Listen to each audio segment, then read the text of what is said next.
Good morning, North America. Good afternoon, Europe. And that's exactly where we're going to be focusing on today is all European action in the Gauntlet. Joining me on the desk to start things off today is once again the wonderful Anatoly with his bright eyes and bushy tail and no chest hair, as we've been noticing just lately. And as well, Weekend is joining us, who looks a lot shorter than usual, which is a good thing, because otherwise I don't think we could all get in the camera shot. How are you, Weekend? I'm pretty good. I'm just ready to watch some good games. You recovered from yesterday's disappointment? Yeah, I'm getting there. Don't worry, there'll be a few more teams being disappointed with you today, Toly. And we're going to start with two. They're going to maybe struggle here, Toly, but let's go straight into what you guys at home can end up picking up today. We've got first of up the Gentleman's Chest. That's right, 25% off the Gentleman's Chest right now in game, so make sure you log in. Should be able to pick that up for yourselves right about now perfectly. So that's the first one we've got today. And then after that, we've also got 2 times everything weekend. And by everything, we mean worshippers, favor, and XP. Toly, it's a good day if you've got time to actually play. Oh, it's a lot of smite. You could definitely, especially if you have 2 monitors, you could be watching the Gauntlet on one, playing on the other. That's what I would be doing if I wasn't on the dubs right now. How many diamonds you got now, Toly? Not enough. What about you, Weekend? I have no idea. You don't know? No. You play so many different gods now. Like, I just play everything. Okay. And then finally, we've also got 25% off the Spring Split Pass. So if you want to get that Nemesis ticket, you still haven't got it just yet, you can pick that up at least today, for 25% off. Obviously, the Spring Split's coming to an end, and that's why we're giving some hot discounts. That Nemesis, though, how come we haven't seen any Nemesis weekend so far in North America, at least? I think the right gods just haven't been played. When Zhongqi was played yesterday, that's a good Nemesis time, but there was already Thor picked. Sure. Well, let's go straight into the brackets to see what you guys are going to be able to follow through today. We start things off over in the Challengers versus the bottom of Europe, Sanguine versus Optimus Gang. Following that, the winner will move on to face Lineguard. The winner of that moves on to Elevate. The winner of that moves on to Rival. The winner of that moves on to Enix.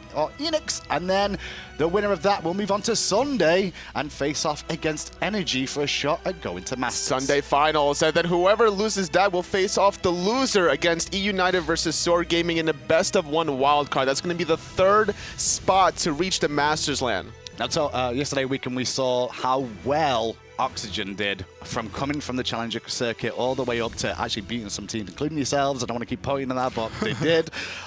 What was it? Were you surprised by how well they did, or was that expected? I expected them to show up and show everyone they're meant to be here. They're a scrim team that does so well against everybody. They have winning records against almost every team in the SPL. Wow. So it's really sad that they didn't make it all the way through, but I'm sure they surprised themselves and they surprised all the viewers. Yeah, well, it's called a Gauntlet for a reason, clearly, because it's not an easy task to try and get to the top through all those SPL teams.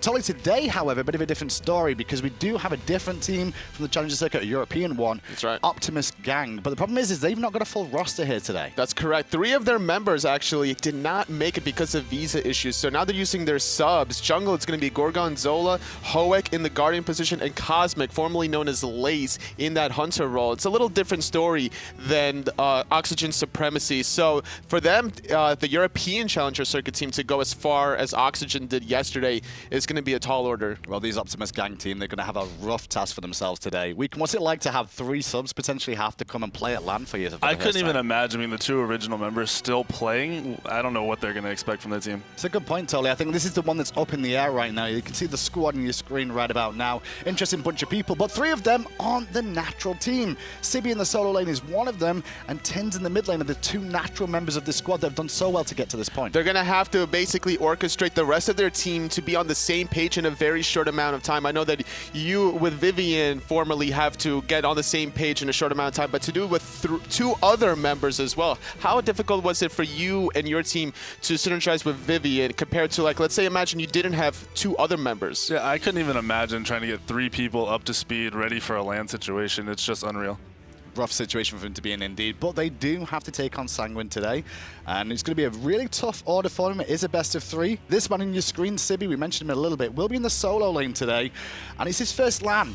Toly, talk to me, guys. Your first LAN, what was it like? I know my first LAN, the first 5 minutes of the first game I played in was extremely nerve-wracking. I kind of settled in after that. I made a play, so it made me kind of hyped up. So if he can get on a roll there, I would expect bigger things from him. What about you, For Tolly? me personally, all the LAN jitters went away as soon as the minions spawned. After that point in time, I just focused on the rest of the game, and none of it really mattered. So maybe it might be getting into his head, but I'm assuming once the game actually starts, once picks and bans are done and settled, that he'll just be playing his game in the solo lane without any care in the world. Well, not a lot of pressure on Optimus Gang or Sibi here, especially with 3 rookies on his team that have not actually been part of the squad. Their opposition today, though, Sanguine, we've seen them all split long, and Nika in the solo lane.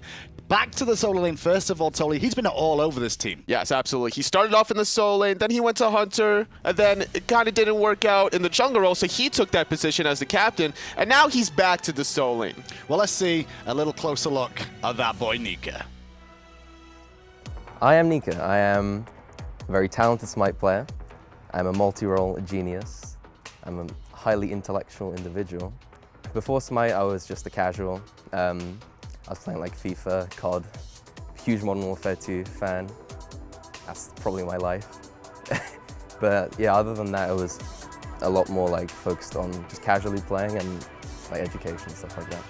Just before Season 3, I did the first Combine, and I was scouted as one of the top 3 players, and it was kind of a random thing. I never really wanted to do it. Actually, funny fact, I only did the Combine to snipe Panface. And he never showed up. Yeah, it was completely accidental, but I'm glad I went down this path. So when you're the rookie, it's, you know, there's pressure on you to perform.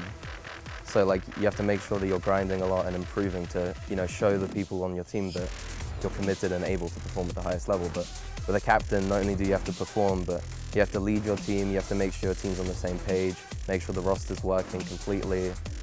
A rookie just has to focus on playing, but a captain has to do everything. Goal is always win worlds, but you have to be more realistic. So I don't want to pre-plan anything. I want to take everything as it comes. Every split is different. You can't predict it. You know, I care about winning more than anything. I care more about not losing than winning. It kills me. So like, this split's been rough, but I'm ready to bounce back. Well, that's a little look at Nika, the captain of Sanguine. His boys alongside him today, it's a tough task. Have you followed much of Sanguine's year so far? I mean, I don't really expect. Do you know the stories at least? I know a little bit, and I remember where they were last year, and Nika specifically, so I hope he can come out and do some big things. But as a team, I really don't expect too much. Totally going to be a rough task for him today, but the main thing is they should be winning this set, right? On paper, they should be, even though they've not won much all year so far. I mean, in theory, right? So should a Flashpoint, in theory, right? The 8-seed SPL That's team true. against a Challenger Circuit team, but you never really know what's to come of a dark horse Challenger Circuit team such as Optimus Gang. You know, Nika's very competitive, but humble at the same time. He knows what he needs to work on as well as his team, and they've made it to the Super Regionals last year. Now, it's not the same roster as last year, but as long as they keep the same picks and bans, last year, a lot of teams couldn't adapt to their strategies, so we'll see if they orchestrate the same kind of strats. Bit of a different team than last year as well, though, with a couple of replacements. Into picks and bans we go. Changa and Hun Bat taken away early on. You've seen EU and NA all the time, right? When you look at picks and bans, there's always a clear divide between what EU favors versus NA. Do you expect anything the same here today? I honestly expect the picks to be different. I expect the bans to be kind of relatively the same. I want to see some crazy picks out of these EU teams. Well, that panda on your screen right there, sadly, is probably not going to be feeding as much as the rest of the teams will, at least in this set, that's for sure. Zeus and Hun Bat, and it's Terra, the first pick here. Tolly, how's Terra doing right now? We've not seen monstrous amounts of her. Not too much to write home about. We've seen a lot of Fafnir's first pick out of North America. Terra's been up there for like a lot of double sustain compositions, and yesterday we've had 11 bans of Cabrakan and 1 pick, and already right off the bat, it wasn't banned, but instantly locked in by Optimus Gang. What do you think about the picks and bans so far, Weekend? Optimus Gang's draft so far is really, really strong. You have 2 of the best first and second picks you can get.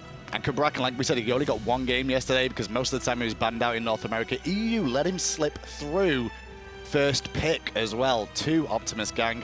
Thor locked in for Sanguine though, so this is sort of a standard composition so far from them. Good global pressure as well. Thor and Terra can obviously synergize very well together. You have the mobility between those two gods, as well as Nike to synergize with her passive in the later stages of the game once you get those passive stacks online. So I'm expecting a lot of fighting really early on by Sanguine, trying to get that 10-kill marker.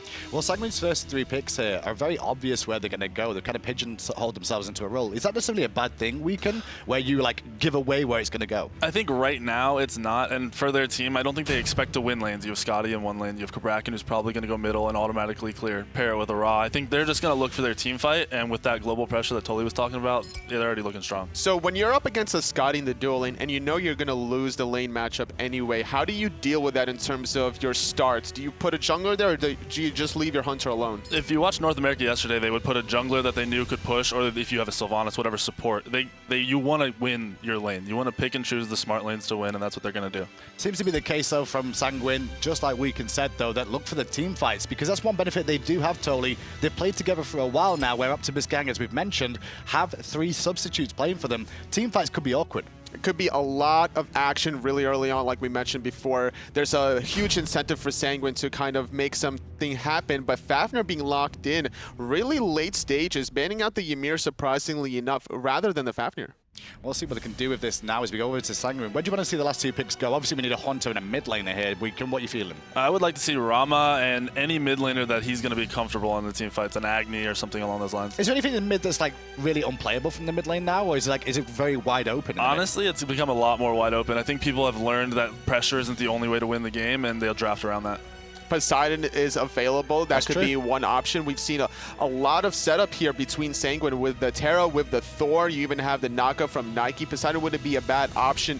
And to see what kind of hunter that they roll with Rama being banned, you could have more global pressure potentially with Apollo. We haven't seen any Apollo actually yesterday whatsoever. Speaking of Apollo, there's also Giannis available. Not necessarily the best pick in the meta right now, but he has got that global rotations too. Weekend. How would you feel about that? Janus would be good to pair up with the globals, but I would like to see Poseidon, like Toli was saying. You could cancel the Cabrakans insta-clear, and it could go a long way. Also pretty good against Fafnir as well, just because when he does transform, you can just keep him pinned from leaping away and continuing the pressure. Sanguine using their bank time here, that's why it's on 0, but all the players in the custom games do get the chance to use bank time now, and Sanguine are having a good hard look, and they'll go for the Scylla pick here.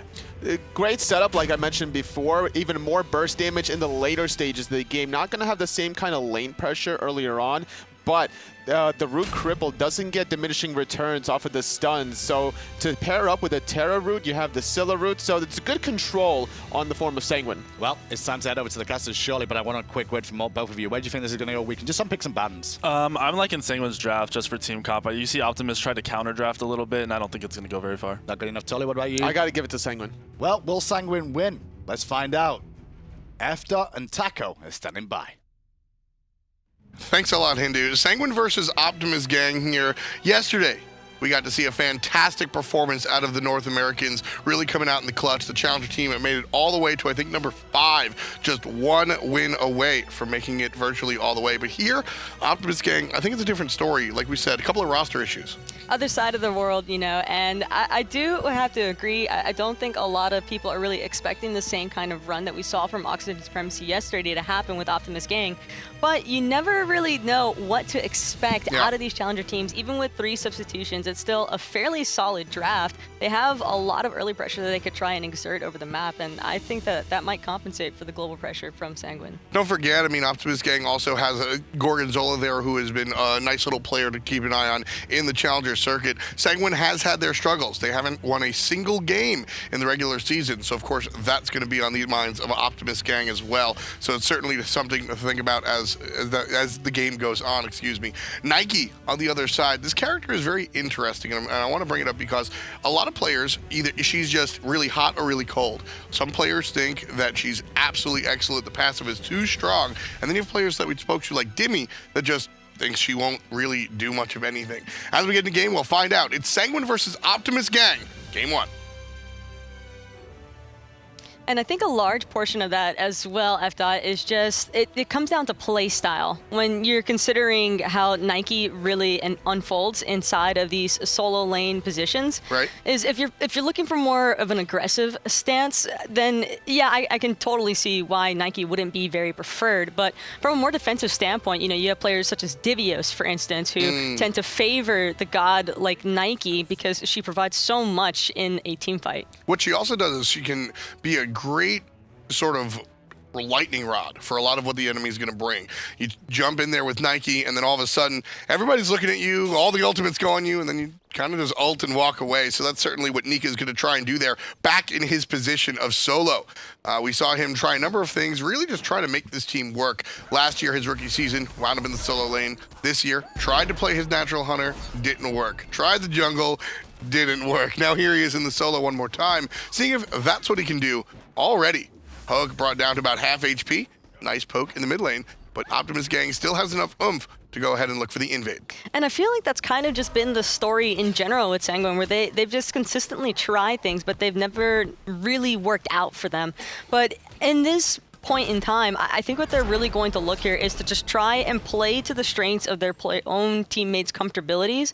And if MikeTheMagikarp can get something going in his preferred role of jungle, then Sanguine could possibly surprise everybody, I think, and try and make a run similar to Oxygen Supremacy from yesterday. Important play there. Sanguine are actually able to secure their own speed buff. Optimus Gang goes ahead and invades, but just goes for the little guys. Doesn't actually try to go for the big buff man. Here though, Sanguine getting a little aggressive here on the invade, looking towards the red buff, comes in the pincer, but MikeTheMagikarp able to find a way out thanks to the hammer.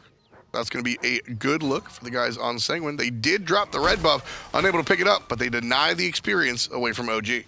And I think for MikeTheMagikarp to expend his beads there is an okay play, considering that there isn't typically going to be, oh wow, not an okay for Nika. Yeah, a couple more basics. Nice jump forward and the long range shot. Gorgonzolla first on the board. First blood for Optimus Gang. And right there is exactly why you pick Awilix. You just want that early pressure as much as possible. And now because of it, that's an easy invade. Yeah, right there. Just go ahead and you can see, actually, they're not going to go for it. Sibi will clear up his own blue buff, and the guys from Sanguine just on their back foot at the moment. Baas here in the long lane on the Anhur. Baas is a player that is a little bit newer to the Sanguine squad. We've seen a couple of players come through here, but I'm eager to see how his Anhur is going to work out. Anhur versus Skadi isn't necessarily a matchup you really want to try and take. Anhur is known for being that aggressive hunter. And speaking of aggression, Gorgonzolla looking for it again onto MikeTheMagikarp. The short hammer good enough to get Mike out of trouble right there. Thought it might have been an issue, but with the jump down for Gorgonzolla, not going to be able to follow up and find that second kill, just one so far. And MikeTheMagikarp poked out a solid bit. He's going to have to just fall back to the Bicarpies, hope that he can heal enough to just remain in that mid lane, but he should be relatively safe to keep on farming. I'd definitely say so. A lot of aggression here. We haven't been able to have the conversation, but if you've been following Sanguine, or if you're a fan of Sanguine at home, they have a different sort of look right now. Like I said, Nika's over there in the solo. Mike's back in jungle, which means DeathDarkDodo comes back to the mid lane. DeathPanter and Baas are going to make up that long duo lane. So a little bit of a shakeup as far as the roster is concerned. People sort of back to where they were in the beginning. And the entirety of Optimus Gang is actually already at that level 5 mark. A couple of players on Sanguine still yet to reach it, so wouldn't be surprised to see Gorgonzolla try for yet another point of aggression with the way that he's hanging around those left mid harpies, or right mid harpies. Tynz gets stunned out. He has no mana whatsoever. He's going to have to go back to base soon, and Gorgonzolla is going to have to babysit the lane, but we'll see both mid laners go ahead and back, so not too big of a deal. Don't forget, this is the best of 3, so we'll see how these teams wind up in the long run, the very long run. We saw the Challenger team yesterday play for almost 6 hours in a row. Well, I'm wondering if Optimus Gang is going to make the stretch.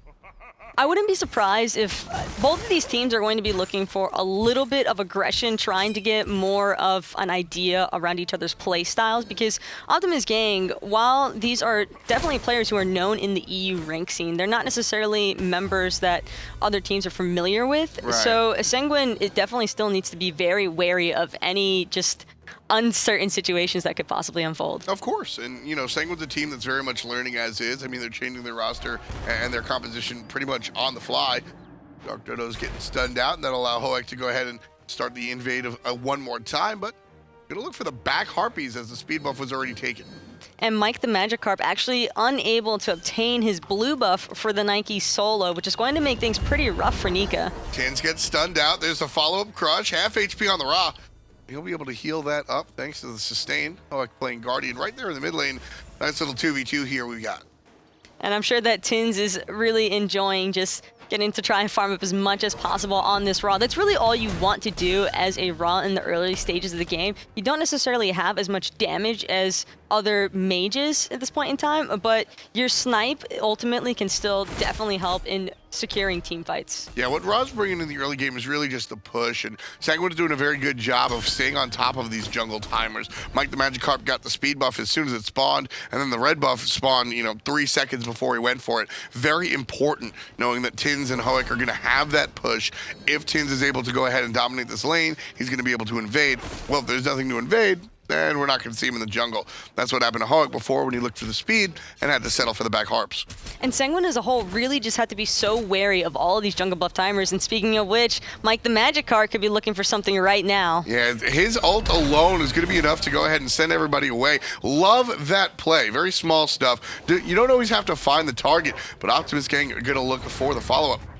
Unfortunately, unable to secure anything onto DeathPanter, though. Yeah. Having the dash available to him on Terra, along with the root, just deters Fafnir from any sort of pursuit. So I like that play. I think that the usage of the ultimate out of Thor sends everybody packing. You go ahead and you're able to get those oracles, not for free, for the cost of the ultimate. Now, Optimus Gang, if they are able to, right now it's Gorgonzolla. It's his job right now to take advantage of the fact that he's mobile and Mike isn't. I'd like to see Gorgonzola be all around the map and find a gank somewhere, knowing that the Thor ultimate is not going to be a threat. While he doesn't have the global presence that Thor can provide, Gorgonzola still has Suku, which is an excellent mobility factor. And with him transitioning from one side of the map to the next, I think that it helps apply that pressure onto Sanguine to be on time for every single buff camp. Because if MikeTheMagikarp is even a second too late to any of these camps, that's for sure going to be an invade similar to what we saw from Cabrakan and Awilix in that solo lane blue buff. And look at this. That's what we were talking about, the attention to detail on those camps. Nika going to be controlled a little bit by Sibi. Nice up-down. Going to knock up the Cabrakan player, but not too big of a deal. You're on the right side. That's what you were talking about. The absolute... He just needs to be perfect on those timers for the speed buff. Hoek going to get stunned out. A little bit of help from his friends. His Thor ultimate is available to him, so I don't think that Optimus Gang really want to aggress, recognizing that there's at least 2 or 3 members of Sanguine available to defend. Yeah, it's going to be a little bit tough now that Mike's got his ultimate back already. 7 minutes in so far. Only 1 kill. Optimus Gang able to go ahead and jump on top of the solo lane Nika. Now they're looking for an invade. DeathPanter over by the blue by himself, but Optimus Gang able to successfully take that away. DeathPanter just going to watch. They completely took advantage of MikeTheMagikarp falling back in that mid lane. As soon as they recognized that he had just left the area, it's an immediate aggression. Yeah, if there's nobody here, let's just take it, right? So MikeTheMagikarp, unfortunately, can't help out his solo laner. But at this point in time, though, Nika would kind of expect to just be losing this solo lane to the Cabrakan. There's so much pressure that a Cabrakan can exert onto the solo lane alone, just considering his wave clear and with the protections from Mark of the Vanguard. It's still a very strong item on him in the solo lane. Mike's still in the jungle. Able to pick up his stuff. So this is going to be a nice sort of barometer as far as how these teams are going to play. This is just game 1 out of 3, and then we'll, of course, continue on throughout the afternoon. And right now, I'm very interested in seeing how these picks and bans go, but more importantly, how aggressive the teams are going to play. A lot of times, you'll get these little mini-metas that happen at these LAN events, and pace of the game is very important. Oracle's pulled out by Sanguine, taken easily. And what I really like that Sanguine are doing here is if they can defend a buff, then sure, they will look to do it. They'll look to defend what parts of the jungle that they can. But if they feel as though it's too risky of a situation, then they just fall back. And I think that that's a really smart recognition to make because their team fight pressure is so significant in comparison to Optimus Gang. Optimus Gang is looking more for the picks and the individual counterattacks rather than the entirety of the team coming together. Yeah, I mean, the initiation on Sanguine's side is a lot better. You've got Nika on the Nike that can jump in. MikeTheMagikarp, obviously, with the Thor is going to be fantastic. Whereas across the way, you sort of have a little bit here and there. Obviously, the Cabrakan going to be your numero uno, but a couple of different conversations to be had. Hoek pulls the Gold Fury, but really not looking for much there. Just trying to get back to base, or back to lane, excuse me.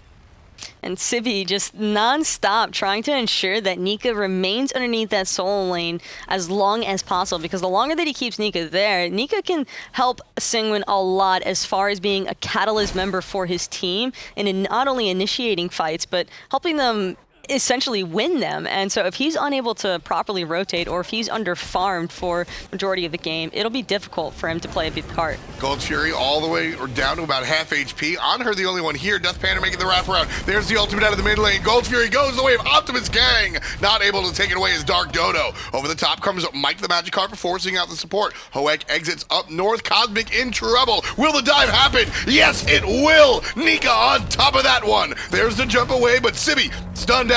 Not going to hit it is Tynz. Finds it, but not enough to kill. And Sibi's going to have to back off. It's going to be one kill for the Gold Fury. And Optimus Gang finds themselves on top, about $2 grand. It's really unfortunate that Cosmic was the one to fall. You don't typically want your Hunter to be the candidate dying during those objective engagements. But at the same time, it's also really good in the aspect that that's a fairly 50-50 Gold Fury, and for Optimus Gang to secure it over an Anhur and Scylla ultimate, that's massive. That was a dangerous play. Really want to highlight how dangerous that was from Optimus Gang over here. They didn't really zone efficiently. They didn't really do the things that you have to, but well, every now and then you just sort of roll a 6. And that's what we saw out of Optimus Gang. They played it fast and loose, and they come up nice and clean. Cosmic sits down for it, but he's already finished with the Transcendence. His build is already on the way. I mean, sometimes as a new guy, you kind of just have to bank on a little bit of luck to get by for the start of things. And I think if they can continue that little bit of lucky streak along with just player skill, they could find themselves a victory here. I mean, absolutely. Sanguine's still very much a team that's trying to learn things. Very much a team trying to piece things together. So this is going to be the opponent that you want to start and sort of cut your teeth on. Absolutely. So Optimus Gang off to a nice little start here. Sanguine looking up at the opposition. And I also, oh wow, that was a pretty aggressive snipe there from Tynz. I like it. I like it. The raw ultimate is on such a low cooldown. I like to see that ult used virtually all the time. It's up. DeathPanter, half HP for the support, brings Tynz down by a nice little chunk. DeathDodo is definitely looking for it onto Tynz right now, but unfortunately just a little bit too late on that engagement. MikeTheMagikarp was looking for something, thought Optimus Gang was further up the lane, or didn't think that they were going to retreat. Unfortunately, it throws the ultimate right in front of the enemy's face. Optimus Gang know that, and that's why they're going to start up this objective on the right side of the map. Half HP on the Portal Demon already. Nika going to be pulled on in. Gorgonzolla gets a big hit on him. There's going to be a large damage coming out on the right side, and Nika in trouble. Locked in, Cosmic gets revenge. Down goes the solo laner. Big ultimate out of the Scylla, not enough to kill. Gorgonzolla cleans it up. That's 2 dead on the side of Sanguine, but they do pick up the Portal Demon. Optimus Gang wind up the better brawler, but Sanguine get the objective. And very smart recognition there by Baas, immediately seeing how low the Portal Demon was, and if his teammates are going to die, he might as well just secure a couple of kills, or the Portal Demon for himself. Exactly, so, oh, Tynz, right in the face! No warning, no setup, just let's DeathDodo know whose lane it is. Welcome, Tynz. And that's exactly what you want to see out of the Raw. You were just talking about it. As much as possible, just spam it away, and that's exactly what he's doing. Baas in some trouble. Slowed by a slowed a second time. Aegis for the moment.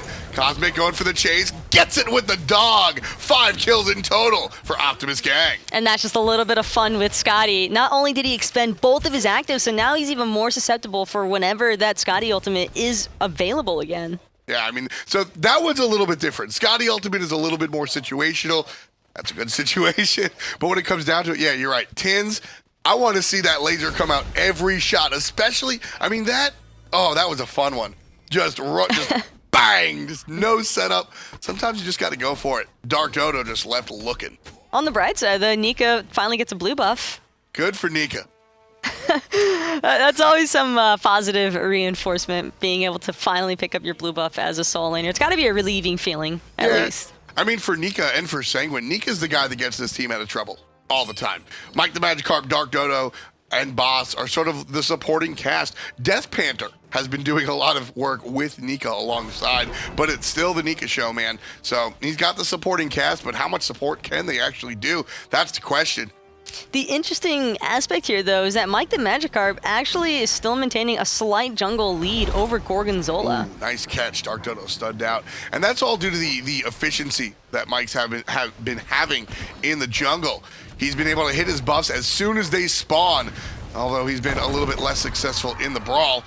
There's going to be the tower. First rubble going the way of Optimus Gang. Just walks in, smacks down the tower, takes 500. Sanguine recognizing that right now they just don't have the potential to really fight underneath this T1 tower, because even though the experience disparity isn't that massive right now, having a little bit, even an item or half an item ahead of your opponents at this stage of the game is pretty important. This is one of the more important stages of the game. 15, 16, 17 minutes when you have this 2,000 to 3,000 gold lead. That's when you really feel that lead. It's, like you said, it's about 1/3 of an item, I'd say, above the opposition, depending on what you're building, but very important spots. I mean, look, you've got a bunch of power on that second item out of the Awilix. You've got a nice Thebes coming out for the support. So Optimus Gang are just a little bit more robust than the opposition across the way. And that's always a nice factor to have, especially for a Fafnir. Optimus Gang, their best opportunities inside of these team fights due to how much pressure and global presence that Sanguine can have. They just need to get the burst kill as soon as possible and have somebody who can immediately tank. It's actually very interesting looking at the junglers. Mike is 2 levels or a level and a half, perhaps more specific, more accurately, above the opposition. But because of the itemization, that 50 power on the blue sword is going to be a good look for Awilix, almost more impactful than the hi-rez and the 2/3 of the Titan's Bane. So it's interesting just to see less power, or excuse me, less items as far as numbers are concerned, but I think that Masamune is going to have a higher impact than the Thor's Hydra. And I also think that Optimus Gang, they're holding about 4 men strong in the mid lane, primarily because they want to try and make an engagement soon on this Gold Fury to see if they can pick up another one. Yeah, Optimus Gang here, trying to find the positioning. DeathPanter here, so he's not going to be surprised. But they're not going to go for it just yet. You can see Hoek and Tynz staying local. They want this, but they're not crazy enough to just go for it with Sanguine lurking around. They're only up by about 2,000 gold here in our 17th minute. So certainly something they want to be a little bit more cautious than rambunctious about. They're probably going to just try and wait it out until they either get a pick by chance or until that Oracle Vision wears off. Well, that's why I think they're playing around these corridors. Right here, this path from the Gold Fury into the jungle, that path from the mid lane into the jungle. You can trap somebody real quick that way. One hammer out of the Fafnir, and then all of a sudden Gorgonzolla and Tynz just laser you down. That pick leads to the 5-on-4 and the objective push. So I think that's why Optimus Gang are trying to play in Sanguine's jungle. And it makes things pretty interesting because they also have Gorgonzolla hanging out so much on this dual lane side. It's putting so much pressure onto Baas, who's already 2 levels underneath Cosmic, which is going to make it really hard for him to be as much of a factor in the team fights. Optimus Gang here. Cosmic finds himself in trouble. Mike's in the sky. Cosmic still very low. Not dead just yet. Nika over the top. Can't find the damage with the jump. Rend can't find it. Basic will. Down goes the Hunter. 5-on-4. Does Sanguine want to take advantage? Big root out of DarkDodo. That's not going to be enough for Sanguine to jump on in. Stun. Not going to happen. Tynz. Not enough to take down DeathPanter, but boy, that one hurt. And Tynz just nonstop over the wall. Love it. He just wants to fire off that ultimate as much as possible. I mean, that is what the Rod does. I want to see that more often. Interesting though, he's not building in the CDR. He's building a 3rd item Warlock Sash. Talk about really going for the investment.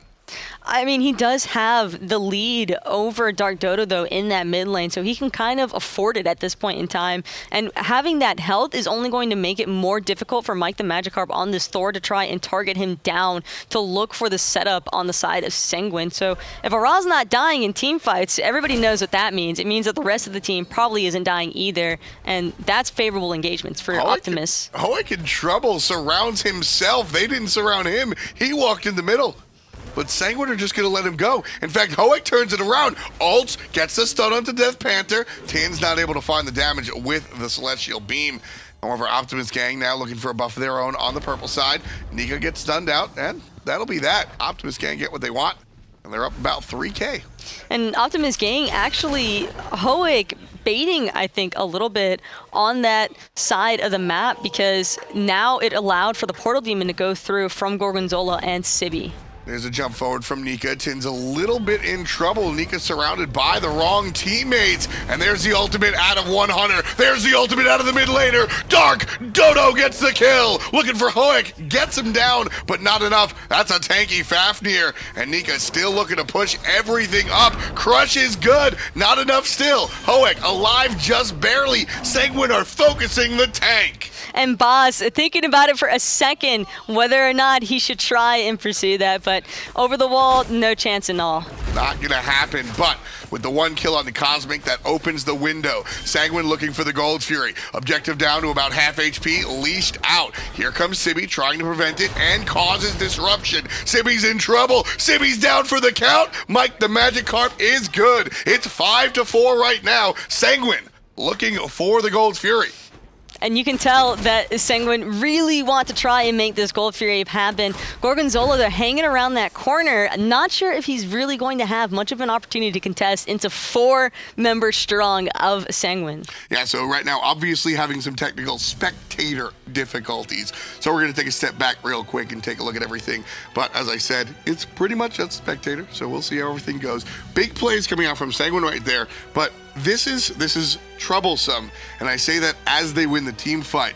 They get a fantastic kill out of the Hunter, and sometimes the support is just there, so you go for it.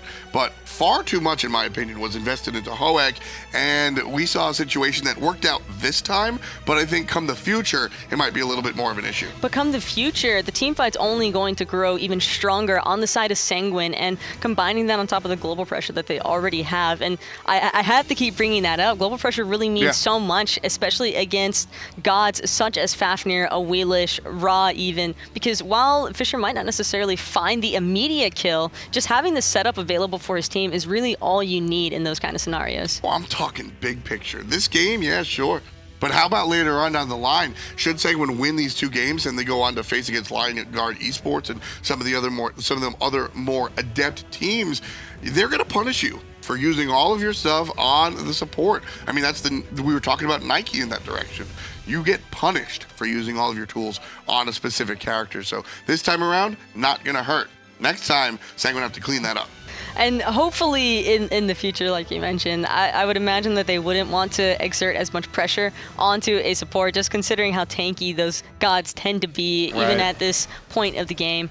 And, well, speaking of tanky, Gold Fury not very tanky anymore and actually going to fall to Sanguine. Yeah, with the easy 2 picks that we saw. Well, with the picks that Sanguine got, the Gold Fury became very simple.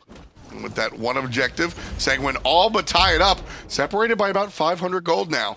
Sanguine still trailing. And this is exactly the position that Sanguine want to be in, considering that there was a slight gold lead on the side of Optimus Gang, evening that up for a team that has a much better mid to late game stage. I think that that's overall a win for Sanguine. Absolutely so. They've got to keep their eye on it. Left side, this tower, all but gone. Optimus Gang goes ahead, cashes the check. 500 gold going the way of Optimus Gang there as Cosmic just pokes it down. And that one's going to go ahead and push up to another 1,000 gold lead. Big play coming out from Optimus. And Baas here, he's really going to have to just rely on his team. Cosmic has actually been playing a little bit too aggressively on this Skadi, getting picked at really unfortunate points in time. You don't want to be getting picked as a Hunter player whenever an objective such as the Gold Fury is available, because almost every single time if that happens, Sanguine's going to immediately just beeline straight for it. Nika by himself. Hoek and Sibi just gonna look at him. Let him know that he's not allowed to be comfortable. Actually, Sibi here wants to get a little aggressive, just dancing around trying to stop those basics from really hitting the minions there. It's the classic solo laner engagement where you're just slapping each other for about 10 damage apiece. Pretty much. Tynz gonna get away from some trouble. I don't know about DeathPanter though. Finds a route onto Sibi. but really wants to just get out of there more than be aggressive. Nika will help out as support. And here comes Hoek from around the backside. Not going to look for anything, but the ping's coming out. The players know that there's a heavy presence here on the Fire Giant side of the map. DeathPanter gets stunned out by Hoek. There's a nice dash. And Sibi's not able to follow up. And for Sibi there, I don't think that there's a whole lot of opportunity or follow-up engagement. If anything, Hoek and Sibi are trying to just keep DeathPanter CC'd as long as possible to see if Gorgonzolla could potentially rotate. But for the most part, I think that DeathPanter is pretty safe on this tanky Terra. I don't think he's going to have an issue anytime soon. Maybe later, but not soon right now. 23 on the clock right now, 9 kills in total. Optimus Gang leading that 5-4, and they're leading in gold just by a hair though, about 1,000. Nika gets knocked up here, looking like we're gonna have a team fight on the right side. Good stun onto Nika, but Hoek is the one that takes the damage, down to about 40%. He's gonna be chased out thanks to the damage out of the mid lane Scylla. Nice little poke coming out. Dodo in the ultimate, not gonna find the kill. MikeTheMagikarp lands right on top of Sibi and sends him down underground. 5-5. Looking for the follow-up is Sanguine. Jumping forward, Nika finds nobody, and Optimus Gang safely under their tower. More importantly, on top of the heal from Tynz. And Gorgonzolla and Tynz actually haven't had an opportunity to use their ultimates. Well, Tynz not so much anymore. DeathPanter dashes forward. It's a 5-on-4. Optimus Gang on the bad side of those numbers, but they're still looking fine. Successful defensive set coming out from Optimus Gang shoves Sanguine away from their tower. And I think that that's actually a really solid hold for Optimus Gang, considering that they were actually the team to lose Sibi so early on in that engagement. And Optimus Gang gonna get aggressive here. DeathPanter low and Cosmic still dishing out the basics. Beautiful wall by MikeTheMagikarp. Not enough to stop the Skadi, however. And she'll be fine for the moment. Optimus Gang still aggressive, leaning on that heal from Tynz. And Sibi, he had the teleport available. He's looking for it onto MikeTheMagikarp, but Mike not in a whole lot of danger just yet. Tynz still here on the right side, gets the tower. Look at that, Optimus Gang playing cheeky. Able to pick up a tower of their own. Nika jumps away, great stun on a Mike, but it's just a disengage. Optimus Gang, piece by piece, are just creating a lead out of thin air. And really, for a composition that's so mid-game oriented, other than the Raw, really, Raw's probably one of the only guys, I'd say, on the side of Optimus Gang that can really keep this team in these later stage engagements in comparison to Sanguine.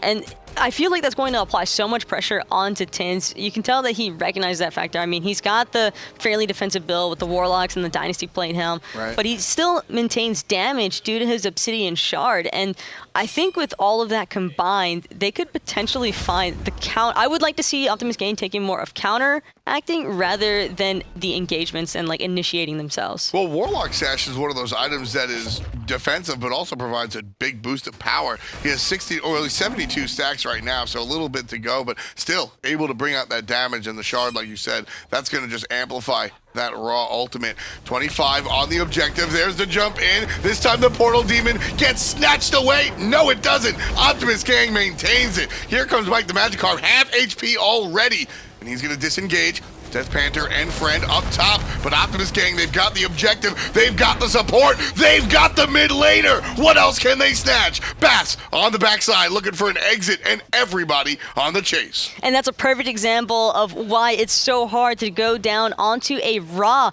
just immediately healing up everybody in his ultimate or in his heal, and now because of that, none of the ultimates on the side of Sanguine were able to just help deter that situation the slightest. And Baas finding himself completely locked down by Sibi and Gorgonzolla. That's an easy FG for Optimus Gang. Fire Giant first. Nika is next on the menu. Go get him, doggo.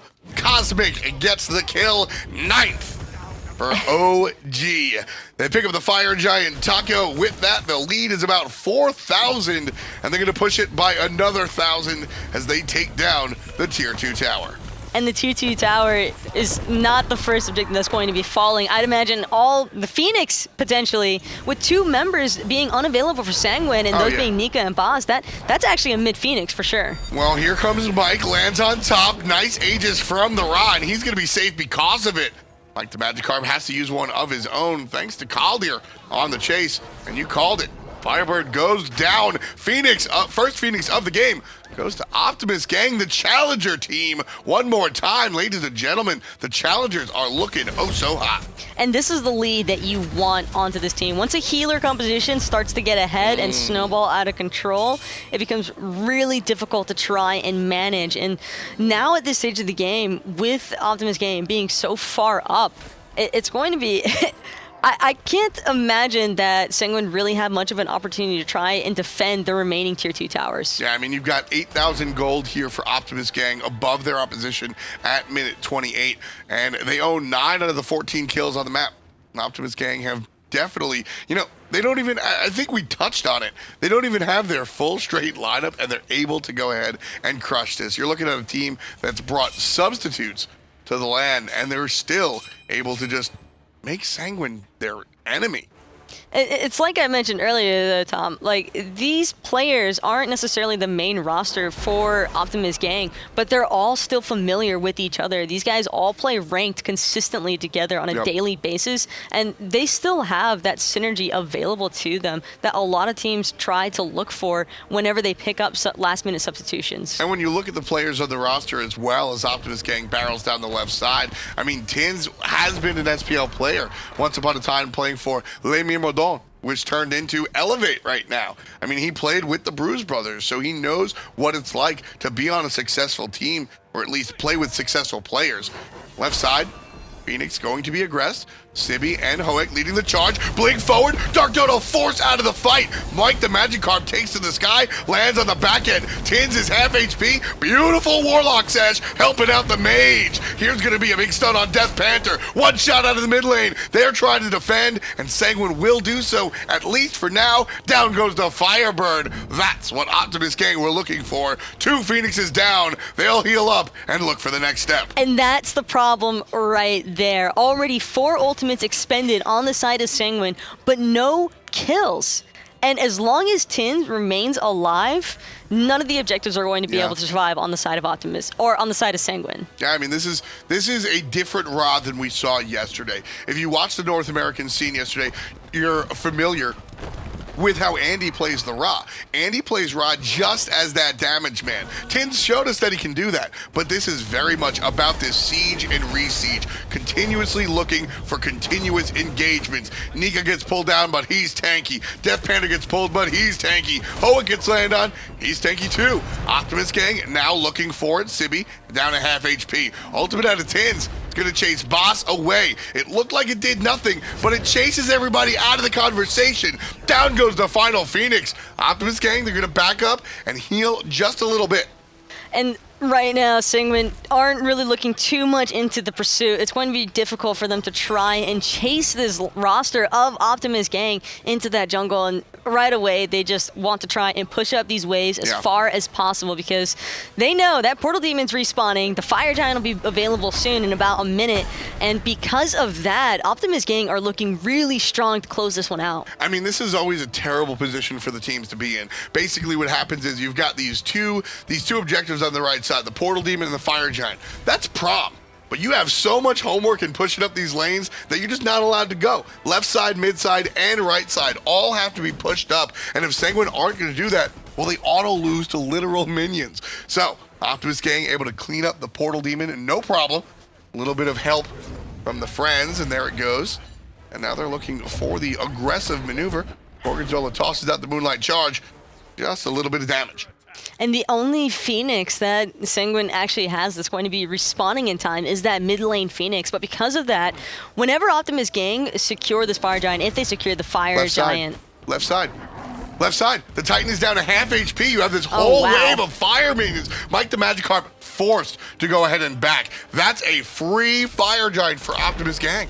And like I was mentioning, since it's only the mid Phoenix available, when Optimus Gang look to make this push, what they're most likely going to do is apply a little bit of pressure onto that mid lane, because Sanguine are going to try and keep that alive, because if they can maintain all 3 Phoenixes, their Titan will regen a little bit. But that puts so much pressure onto their side lanes with these fire creeps pouring in. I just don't see how much longer they can really hold out from Optimus. Well, we're about to find out. Optimus Gang looking for what could be the final sequence of this game.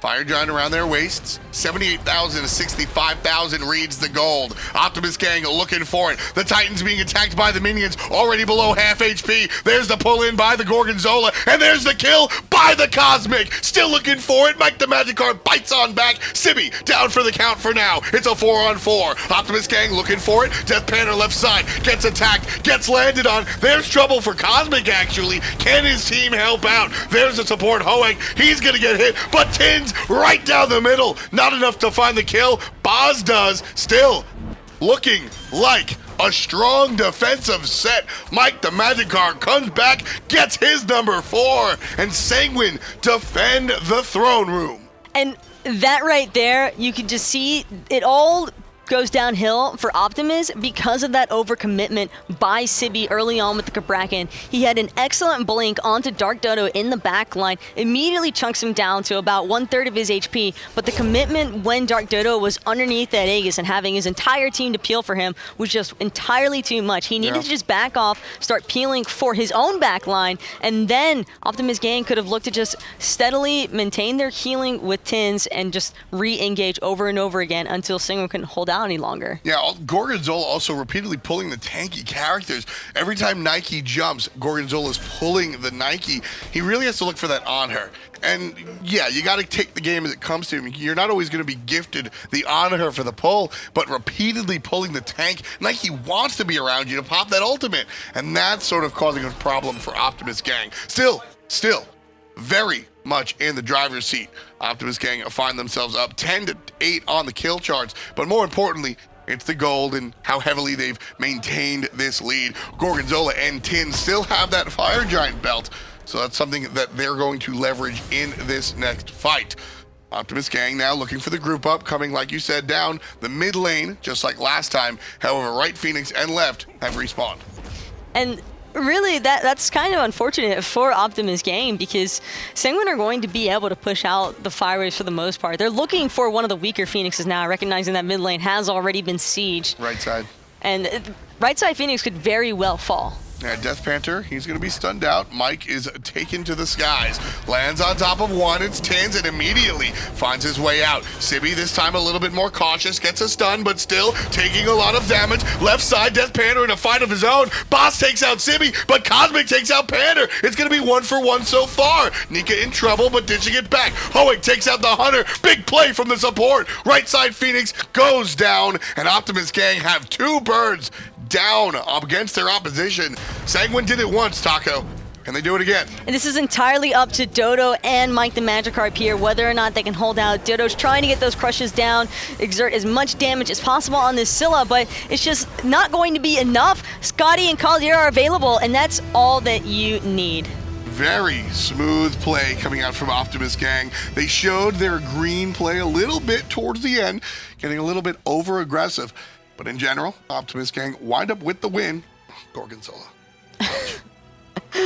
just had to do it from the left to the right side. But gotta get that dab in there on stream. Well, you know what? He got the win, and that's more important to me. Sanguine now thinking things over. And there's your mid lane DeathDodo right there with the headset still on, and Coach Durgius just not involved. That's a pretty rough environment to be in, considering that you have your team roster that you've been playing within the SPL. To fall down to a team that's coming in with 3 substitutions can be a little bit of a mental strain. Yeah. So I would like to see how Sanguine are planning on bouncing back from this. We'll take a look. Game 1 in the books. Let's break it down on the desk. Thanks so much, casters. Very, very interesting performance so far today coming out from Optimus Gang. Sanguine stepped down there, totally. It was a long endeavor for them to actually close out the game for Optimus Gang, but they still did what they needed to. They needed to do what they had to do with a Skadi in the late game, ending the game with a top player damage. This is why they drafted it so early in the picks and bans. They had the Cabrakan to lean on early, Skadi for the late game. And so to be a little bit more weak in that set that we just watched there. I mean, that's the first game anyway. We looked at it on the desk here and we were like, well, their engage isn't the greatest on Optimus Gang, but they made it work. Yeah, they managed to take advantage of the ganks early and kind of putting pressure out where the other team, Sanguine, wasn't grouped up, wasn't playing like a team, and it was very noticeable. Well, Cosmic is the first player we'll have a little closer look at and see some of the replays from. Playing the Skadi this game, Tolly, you mentioned it as well, for the late game, but all throughout the game, not a bad performance coming out from Cosmic here. No, Cosmic definitely also had an interesting itemization choice. Yeah. It looked like he was going to build into the Fatalis, but then he only had tier 2 of it up until he had enough gold apparently to fully complete the chin size, delayed the Fatalis, but still had an interesting power spike. And this is a god that will just run away with that kind of itemization choice. A little bit weird that Weaken with the Fatalis choice there on a Skadi, do you think, with the fact that, you know, she's not necessarily auto-attack based, it's more to do with the fact that she's power option? Well, he went ahead and got a lot more power and ended up working for him. I don't know if it's necessarily the best option, but if he's comfortable on it in a land situation, you don't want to switch that up, so it's perfect for him. Well, it worked out well for Cosmic in game 1. Do you expect them to get Skadi again in game 2, though, Tolly? I can't imagine that in a world where Smite Esports exists, that Sanguine would allow Cosmic Esports to get Skadi 2 games in a row. And I think that's the key here, is looking at that set overall. When you look towards the picks and bans between how this worked out, they gave them Skadi and they gave them Cabrakan. I don't think we're going to see that again, Weaken. No, I hope they do not give them Cabrakan and Skadi. You saw Cabrakan ended up leading into a first blood right away on Nika, and that's a scary situation. Well, on top of that as well, we can turn towards Gorgonzolla in the jungle for them, playing the Awilix. We were interested about the Awilix pick, about whether it would work out for him or not. It did, but his build was very interesting with the Masamune after picking up the boots. Yeah, I don't think he played your traditional Awilix situation. You saw him pulling the tanks a lot, and it was almost like he wanted to just be in there and be annoying and handle that tank. Being a tanky, he picked up Masamune, he picked up Shifter's Shield, and it was definitely a different situation. Do you think Masamune's actually viable right now? I mean, we've seen Gorgonzola pick it up. What about you personally? It might not be the worst thing, especially gives you the movement speed so you can get around, but first item's a little iffy. So Tolly, looking towards now, I guess, Sanguine, the down 0-1 here as well. Still got a chance in this. It is a best of 3 overall. And the one person that stood out for me, though, MikeTheMagikarp did pretty well with the Thor, honestly. Well, at first he was invading the red buff. You know, he got out of a sticky situation with the purification beats, but it just didn't seem that he wanted to commit with his ultimate every single time. He would go up in the sky, but then he was hesitating. His team wasn't in position to really lead the charge. I feel like he was doing it a little bit too early, too ambitious. We saw the first Thor ultimate being used on the Oracle, second one trying to defend his tier 1 mid tower, but we saw Optimus Gang, they didn't even want to commit to that tier 1 mid tower. They were just pushing. But with the Thor as well, he was looking to engage there Weaken, but disengage straight away because backup wasn't around. You kind of used that yourself, I guess. Yeah, I've been through that situation. I think he needed to let his team get a little bit farther engaged, maybe go for some hammer throw, some poke before looking for his ults, and that would have led a little bit better.